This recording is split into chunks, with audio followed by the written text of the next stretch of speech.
Hello दोस्तों। तो दोस्तों आज की कहानी जो है 1937 की है, जब जापान और चीन के बीच लगभग 9 से 10 साल युद्ध चला। ये युद्ध बहुत ही भयंकर था, इसमें काफी लोग मारे गए। जापान जो है उस समय चीन पे बहुत भारी पड़ रहा था। उसने चीन के बहुत सारे राज्यों में कब्जा कर लिया था। उसकी राजधानी उस समय नैंकिंग हुआ करती थी, उसने उस पर भी कब्जा कर लिया था। वहाँ की बच्ची, वहाँ की महिलाओं के साथ गैंग रेप हुआ था। स्कूलों में भी बहुत गैंग रेप हुआ था। वहाँ के बहुत लोगों को मार दिया गया था। ये भयंकर बहुत युद्ध हुआ था।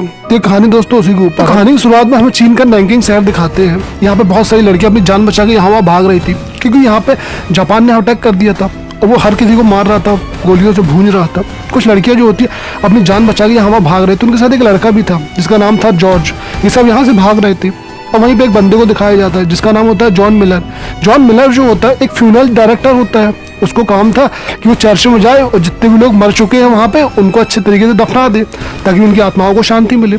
अब यहाँ पे जो होता है जॉन, वो एक जगह खड़ा होता है और एक छोटे से टैंक में 2 लड़की होती है। ये लड़की चाइनीज होती है। अब यहाँ पे एक जापान बंदा आता है, इसको गोली मारने वाला होता है, लेकिन इसके बहुत समझाने के बावजूद भी जापान वाले बंदे होते इसको गोली मारने वाले होते। लेकिन तभी उसकी किस्मत अच्छी होती, पीछे से जो है एक दीवार जो है इसके ऊपर गिर आती है सैनिकों के ऊपर। सैनिक वहाँ पे दब जाते हैं और जॉन जो होता है उसी टैंक के अंदर चला जाता है जहाँ पे वो लड़की लोग हैं। अब वो लड़की से बात करने की कोशिश करता है। वह बताता है कि वह जो है फ्यूनरल चर्च जाने की कोशिश कर रहा है, आएगा वहाँ पे। तो तुम लोग कौन हो, क्या तुम लोग उसकी आवाज़ समझती हो? ये उससे बात करने की कोशिश करता है। लड़की पहले जवाब नहीं देती है, तो लड़की बाद में जो है उससे बात करती है। अब ये बंदा क्या करता है, लड़कियों को लेके अपने साथ आ जाता है। अब यहाँ पे थोड़ी देर में हमें दिखाया जाता है बहुत सारी लड़कियां जो है यहाँ से भाग रही थी और उनके पीछे जापान के बहुत सारे सोल्जर थे। लेकिन जैसे वो लड़कियां थोड़े अंदर आगे आती हैं तो यहाँ पे कुछ चाइनीज के सोल्जर भी होते हैं। वह चाइनीज के सोल्जर क्या करते हैं, बड़ा बड़ा उन पर गोलियां चलाने लगते हैं। यहाँ पे काफी कत्लेआम मचे आता है। वह चाइनीज के बंदे होते सारे जो जापानी बंदे होते हैं उनको मार देते हैं और लड़कियां जो होती है वो वहां से भाग जाती है। लेकिन थोड़ी देर बाद क्या होता है, जापान का एक बहुत बड़ा टैंक आ जाता है और बहुत सारी जो गनें आ जाती है, बहुत सारे फाइटर आ जाते हैं। ये लोग क्या करते हैं, इन लोगों को मार देते हैं। जितने भी यहाँ पे चाइनीज बंदे होते हैं उन सबको मार देते हैं और थोड़ी देर के अंदर ही जो है यहाँ पे केवल लाशों का ढेर ही होता है। हर कोई यहाँ पे चारों तरफ केवल मरा होता है। अब यहाँ पे वो लड़कियां होती है भाग के एक चर्च में चली जाती है। ये चर्च वही होता है जहाँ पे अभी फादर को जाना है। जो फादर जो अभी मिले थे वही यहाँ पे आएंगे और थोड़ी देर बाद क्या करते हैं, फादर भी उसी जगह में आ जाते हैं। वहाँ पे एक बंदा उसको मिलता है जिसका नाम होता है जॉर्ज। ये वही बंदा होता है जो फिल्म के फर्स्ट में हमें दिखाया था। अब यहाँ पे एक चाइनीज सोल्जर जो है बचे आता है। चाइनीज सोल्जर क्या करता है, उसका नाम होता है रिंग। वो एक से सामने वाली बिल्डिंग होती है वहीं पे जाकर छुप जाता है। जॉन यहाँ से अंदर जाता है, तभी जॉर्ज बताता है कि यहाँ पे एक ट्रक है, इस ट्रक को हमें सही करना होगा, इससे जो है हम बाहर जा सकते हैं, इस शहर से बाहर जा सकते हैं। जॉन जैसे अंदर जाता है तो देखते हैं वहाँ बहुत सारी लड़कियां हैं। बेचारी लड़कियां रो रही थी, कह रही थी प्लीज हमें यहाँ से बाहर ले चलो, क्योंकि अगर हम यहाँ रहेंगे तो मारे जाएंगे। अब जॉन क्या करता है, अपने ऊपर वाले कमरे में जाता है जहाँ पे मैन अधिकारी का कमरा था। वहाँ पे आराम से बैठता है, ड्रिंक वगैरह करता है। तब वहाँ पे कुछ आवाज़ आती है बाहर से। तो ये लड़कियाँ जो होती हैं वो प्रोस्टिट्यूट वाली लड़कियाँ होती हैं। ये लोग अपनी जान बचा के भाग रही थी। ये कुल 12 लड़कियाँ होती हैं। ये जब अंदर आती हैं तो यहाँ पे जो है इनको अंदर आने नहीं दिया जाता है। यहाँ पे जॉर्ज जो होता है बाहर आता है, उनको मना करता है कि तुम लोग अंदर मत आओ, अंदर मत आओ। लेकिन इनमें कुछ लड़कियां क्या करती है, दीवार को तोड़ देती है और जो है दीवार के ऊपर से जाती है, दरवाजे के ऊपर से जाती है, वो दरवाजे खोल देती है। सारी लड़कियां जो होती है अंदर भाग आती हैं। अब ये सब जो है जॉन ऊपर से देख रहा था, तो यहाँ पे वो सब जो है इसको देख रहा था। ये सारी लड़कियां अंदर आ जाती है और जब अंदर आती है तो उनमें से एक उनकी जो लीडर होती है जिसका नाम होता है यूमो। यूमो होती है यहाँ पे जॉन को एक फ्लाइंग किस देती है। अब रात का समय होता है तो वो लड़की जो होती है यूमो यहाँ पे जॉन के पास आती है। वो उससे बात करती है। वो कहती है कि तुम जो है हम लोगों को यहाँ से बाहर ले चलो, इस शहर से बाहर ले चलो।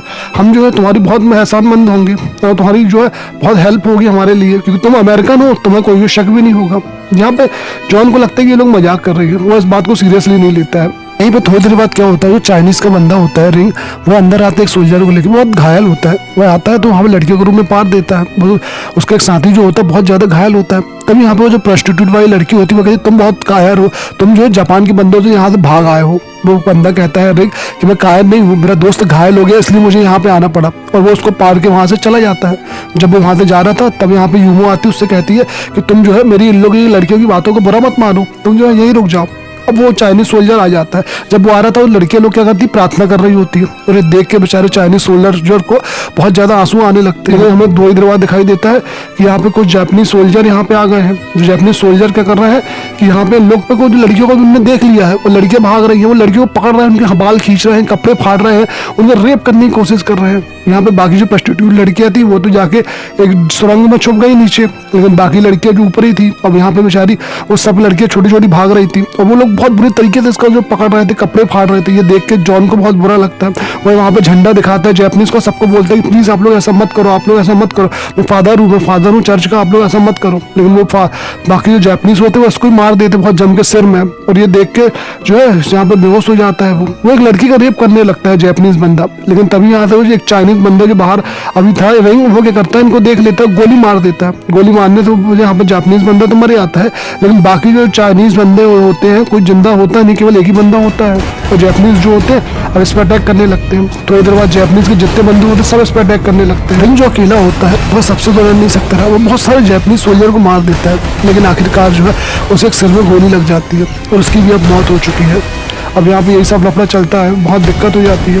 थोड़ी देर बाद हमें दिखाया जाता है कि उस चर्च पे जो है एक बड़ा लीडर आया है, जैपनीज का जो एक बहुत बड़ा लीडर आया है जिसका नाम होता है एस गावा। वह इनसे बातें करता है इस फादर से। वो बताता है कि तुम्हारे साथ जो कल मेरे लोगों ने किया है वो गलत किया है, मैं इसके लिए माफी मांगता हूँ। अब यहाँ पे फादर कहता है कि मुझे तुम्हारी बातों पर भरोसा नहीं है। वह सोल्जर जो होता है यहाँ पे चला जाता है और चारों तरफ यहाँ पे अपने सोल्जर लगा देता है। फादर क्या करते हैं, एक लड़की जो है अभी मर चुकी है, बेचारी लड़की जो है जापानियों का शिकार हो चुकी है, तो उसको दफनाता है। जब दफनाता है तो फादर को बहुत बुरा लगता है, उसे बहुत अफसोस होता है। अंदर सारी लड़कियां जो होती है वह सब दहशत में होती है, जो स्कूल की लड़कियां होती है वो भी, और जो प्रोस्टिट्यूटेड लड़कियां होती है वो भी सब दहशत में होती है। तभी यहाँ पे जॉन सोचता है कि वो कोशिश करेगा कि इनको जो है वह सही सलामत वापस जो है यहाँ से अगर बाहर ले जा सकता है तो ले जाएगा। और वहीं पे एक बंदा आता है इनसे मिलने के लिए। ये बंदा जो होता है दरअसल उन स्कूल में पढ़ने वाली लड़कियों में से एक का बाप होता है जिसका नाम होता है सू। ये क्या काम कर रहा है, जापानियों के साथ मिलकर जो है यहाँ पे काम कर रहा है। यानी है तो चाइनीज लेकिन काम करता है जापानियों के लिए, जिसके कारण जो है यहाँ पे बहुत सारे चाइनीज मारे भी गए थे। यहाँ पे बाकी लोगों को पता चलता है कि ये जो इसका डैड है और ये जो है जापानी के लिए काम करता है। सबकी नफरत इसके प्रति बहुत ज्यादा बढ़ आती है। अब यहाँ पे जॉन को ही पता चलता है तो वह आता है इससे मिलने के लिए, इससे बात करने के लिए। वह इससे कहता है कि मैं जो हूँ तुम्हारी हेल्प करूंगा। यहाँ पे वो बंदा बोलता है जॉन कि तुम मेरे लिए काम कर दो, यहाँ के ट्रक के सामान ले आओ, क्योंकि यहाँ पे ट्रक उनको चालू करना है और इसी ट्रक के जरिए ये लोग बाहर जा सकते हैं। तो ये उससे बोलते हैं कि प्लीज तुम इस ट्रक का सामान लिख के दे रहा हूँ, तुम इस ट्रक का मुझे सामान ला देना।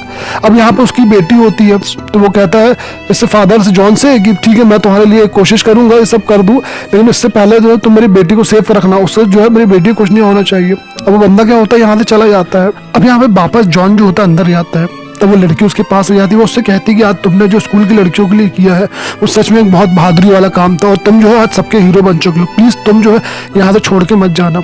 अब यहाँ पे जो एक सोल्जर होता है जिससे पहले रिंग लेके आया था उसकी मौत हो चुकी है और ये देख के सभी लड़कियां बहुत भावुक हो जाती है, रोने लगती है। लेकिन इनको पता चलता है कि दो प्रोस्टिट्यूट लड़कियां गायब हैं। तब उनको बताती है एक लड़की कि जो दो लड़कियां हैं वह कुछ सामान लेने के लिए वापस उसी जगह में गई हैं जहाँ पे ये लोग पहले काम करते रहे। अब यहाँ पे वो जो लड़कियों की लीडर होती है यूमो, वह जॉन से बोलती है कि प्लीज जो है तुम उनको सही सलामत ले आओ, प्लीज उनको सही सलामत ले आओ वरना जैपनीज उसे मार देंगे। अब यहाँ पे जॉन क्या करता है, बड़ी मुश्किल से यहाँ से बाहर निकलता है। बाहर चारों तरफ जैपनीज सोल्जर लगे हो तो उनसे समझाता है कि वो कुछ सामान लेने के लिए जा रहा है, उसको प्लीज जाने दो। तो ये लोग उसको जाने देते हैं। अब यहाँ पे जब ये बाहर जाता है तो उसका दोस्त मिलता है, इसका दोस्त का नाम होता है टेरी। तब वो उससे पूछता है कि क्या तुमने दो लड़कियों को देखा है। टेरी बताता है कि यार तुम अपनी जान बचाओ और मैं यहाँ से बाहर निकल रहा हूँ, तुम भी यहाँ से निकलो। तब वो बोलता है कि नहीं मैं यहाँ से निकलूंगा। तो उसका दोस्त टेरी क्या करता है वहां से निकल जाता है। अब ये क्या करता है, आगे जाता है। जब ये आगे जाता है तो पता चलता है कि वो जो दो लड़कियां हैं वो अपना सामान लेके वहां से भाग रही थी और उसके पीछे जो है बहुत सारे जापानीज बंदे हैं। और भागते भागते क्या होता है, एक लड़की जो होती है वही गिरने से मर जाती है, उसके सिर में चोट आती है, उसे बहुत ज्यादा घायल हो जाती है तो वो मर चुकी है। अब दूसरी लड़की जो है अपनी जान बचाने के लिए वहां से भागती है। जब दूसरी लड़की भाग रही थी तो वो क्या करती है, नीचे गिर जाती है। पानी में गिरने के बाद लोग उसको उठा लेते हैं और एक एक करके यहाँ पे बहुत सारे लोग उसके साथ रेप करते हैं। उस दूसरी लड़की के साथ बहुत सारे जापानी लोग खूब बहुत ज्यादा रेप करते हैं। तो वो लड़की क्या करती है, एक को जो कान काट लेती है, लेकिन गुस्सा में क्या करता है सोल्जर अपनी बंदूक में जो चाकू लगी होती है वो सीधे उसके सीने में घुसेड़ देता है, जिसके कारण जो मर जाती है। अब जब यहाँ पे फादर और वो लड़का जाता है देखता है कि वो सामान पूरे खून से लथपथ है, तो ये सामान लेके वापस वो वहां जाता है और उनको देता है। तब ये देख के यूमो और बाकी जो प्रोस्टिट्यूट लड़कियां होती है वो बहुत ज्यादा रोने लगती है। अब यहीं पे उसका फादर भी आ जाता है, जिससे एक लड़की रही पहले उसका फादर आ जाता है, वह उसको गाड़ी का सामान दे देता है और उसको एक परमिट देता है। इस परमिट से क्या था कि ये शहर से बाहर जा सकते रहे और यहाँ पे जो है ये सेफली यहाँ से बाहर निकल जाते। अब सुबह का टाइम होता है तो वहाँ पे एस गावा आ जाता है। वह सभी लड़कियों से कहता है कि तुम जो है मेरे सामने अपनी प्रे करके दिखाओ स्कूल की। तो ये सारी लड़कियां जो होती है यहाँ पे प्रे करती है। ये लगभग 13 लड़कियां होती है और ये सब जो है प्रे कर रही थी। अब यहाँ पे सारी की सारी लड़कियां प्रे करने लगती है। अब यहाँ पे यही सब प्रे करती है तो इनको बहुत अच्छा लगता है। एस गावा आराम से सुन रहा था और बहुत एंजॉय कर रहा था, बहुत अच्छा लग रहा था उसको। अब एसगावा क्या करता है, यहाँ से उठता है। उठने के बाद जो होता है फादर के पास आता है। फादर के पास आने से बाद कहता है फादर से कि तुम्हें जो है यहाँ पे सभी जो है लड़कियों को यहाँ पे लेके आना पड़ेगा मेरे पास। एक एड्रेस उसको देता है, बोलता है कि मेरे यहाँ प्रोग्राम है, तुम जो है यहाँ पे सबको लेके आओगे। लेकिन यहाँ पे फादर बोलते हैं कि ऐसा मत करो, ये लोग बच्ची है और ये लोग तुम्हारे यहाँ नहीं आ सकती हैं प्रोग्राम करने के लिए। लेकिन फादर कहता है कि मैं तुमसे कह नहीं रहा हूँ, मैं तुम्हें ऑर्डर दे रहा हूँ कि तुम्हें यहाँ पे कल सबको मेरे पास लेके आना पड़ेगा। यहाँ पे फादर बहुत चिंतित हो जाता है। फादर को पता था कि ये लड़कियां एक बार यहाँ पे चली गई तो दोबारा वापस नहीं आएंगी, क्योंकि इनकी बहुत बुरी दर्जा कर देंगे जैपनीज वाले, ये बहुत इनको मार देंगे। तो फादर के पास कोई ऑप्शन नहीं था, बेचारा बहुत परेशान था, बेचारा बहुत थक गया था। अब कैसे यहाँ से अपने आप को बचाता, क्योंकि बाहर तो चारों तरफ जैपनीज के सोल्जर थे। ये बात सुन के ये सारी लड़कियां बहुत रोती है, बहुत ज्यादा जो है इनकी आंखों से आंसू आ रहे थे। तो यहाँ पे फादर की भी कुछ समझ में नहीं आता, वो आखिर करे तो करे क्या, कैसे इन लोगों को बचाए। यहाँ पे बहुत दिक्कत हो जाती है। तब यहाँ पे बेचारा भी बहुत ज्यादा परेशान था, चारों तरफ बाहर देखा तो यहाँ पे सोल्जर ही सोल्जर थे, वो यहाँ से बाहर भी नहीं जा सकता। वो क्या करता है, ट्रक को सही कर लेता है। पूरे ट्रक जो उसके पास था, उसके सामान थे, वो ट्रक को अच्छे से मजबूत करता है, पूरा सही करता है, जिससे कि वह जो है इस शहर से बाहर जा सके।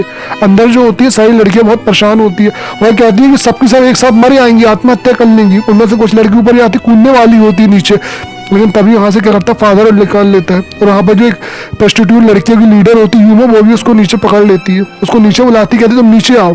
अब ये लोग क्या फैसला लड़ती है कि जो प्रोस्टिट्यूट की 12 लड़कियां आती है वो लोग जाएंगी। ये सब बात डन हो जाती है, पूरी 12 लड़कियां जो होती है वो जाने के लिए तैयार हो जाती है। कहती है तुम स्कूल की लड़कियों को मत भेजो, हम इस काम में चले जाएंगे, क्योंकि हमारा तो ये काम ही है, और हम जो है इन लड़कियों के लिए आप खुद चले जाएंगे, खुद भले हमें मरना पड़े। ऐसा ही होता भी है, ये सारी 12 लड़कियां तैयार हो जाती है। लेकिन यहाँ पे एक दिक्कत आ जाती है। दिक्कत ये होती है कि जो फादर होता है और यहाँ पे कहता है कि 13 लड़कियों को गिन के गया था और यहाँ पे लड़कियां केवल 12 है, और प्रोस्टिट्यूट वाली लड़कियां जो होती है वह स्टूडेंट टाइप की लग भी नहीं रही थी। तो अब क्या करते हैं, पूरी प्रोस्टिट्यूट की जो लड़कियां होती है और अपने आप को एक स्टूडेंट बनाने में लग जाती है।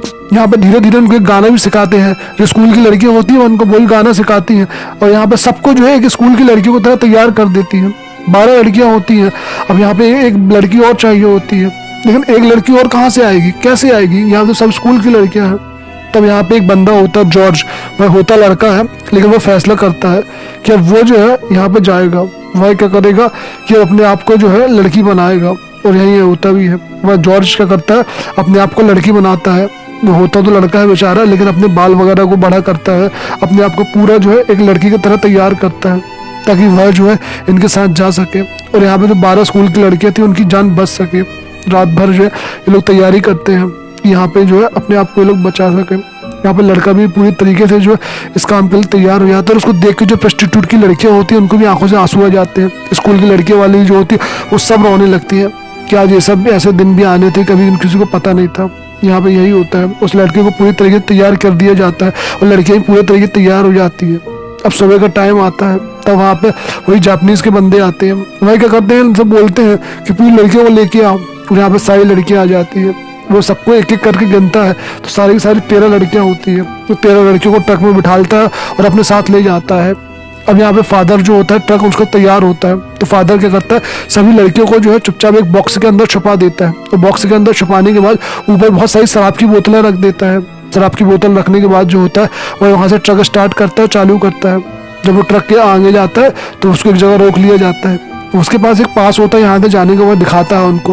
लेकिन वो लोग क्या करते हैं कि इसको रोक लेते हैं, पूछते हैं तुम्हारे पीछे क्या है। वह उसको सामान दिखाने लगता है। जब वो सामान दिखाता है तो वहाँ पे दारू की बोतलें होती है। लेकिन थोड़ी देर बाद हमें दिखाई देता है कि यहाँ पे जो जापानीज के बंदे थे उन्होंने क्या किया, दारू की पूरी बोतल को नीचे उठा कर रख लिया है और उसको जाने दिया है। और ये बंदा जो है सही सलामत जो है इस शहर से बाहर निकल गया है। यानी कि अब जो 12 स्कूल की लड़कियां थी वो सही सलामत यहाँ से बाहर आ गई है। लेकिन अब जो प्रोस्टिट्यूट की लड़कियां यहाँ पे गई हैं उनके साथ क्या होगा क्या नहीं होगा ये कोई नहीं जानता है। वो बेचारी जिंदा बचेंगी नहीं बचेंगी, सब मारे जाएंगे, कोई को कुछ नहीं पता है। और ये कहानी दोस्तों यहीं पे खत्म हो जाती है। ये कहानी हमें दिखाती है कि इतिहास में कुछ ऐसी भयानक जो है आतंक हुए हैं जिसके कोई जो है जवाब नहीं है। इंसानियत पे इंसानियत का ऐसा वार कभी नहीं देखा गया है जैसा इसमें दिखाया गया है। ये मूवी जो होती है बहुत ज्यादा इमोशनल होती है। यहाँ पे जापान ने जो है इस बात को एग्री भी किया था, उन्होंने बहुत बेशर्मी से इस बात को एक्सेप्ट किया था कि हाँ उनके साथ ऐसी घटना हुई थी। उन्होंने जो है ये सब किया था और उसने जो है बहुत ही ज्यादा यहाँ पे सब आतंक मचाया था। और मूवी जो होती है दोस्तों यही खत्म हो जाती है। अगर गाइस आपको मूवी थोड़ी भी अच्छी लगी हो तो प्लीज वीडियो को लाइक करो, सब्सक्राइब करो, शेयर करें। और अभी तक आपने अगर कमेंट नहीं किया तो मैं कमेंट करके बताएं कि मूवी जो आपको कैसी लगी है। धन्यवाद।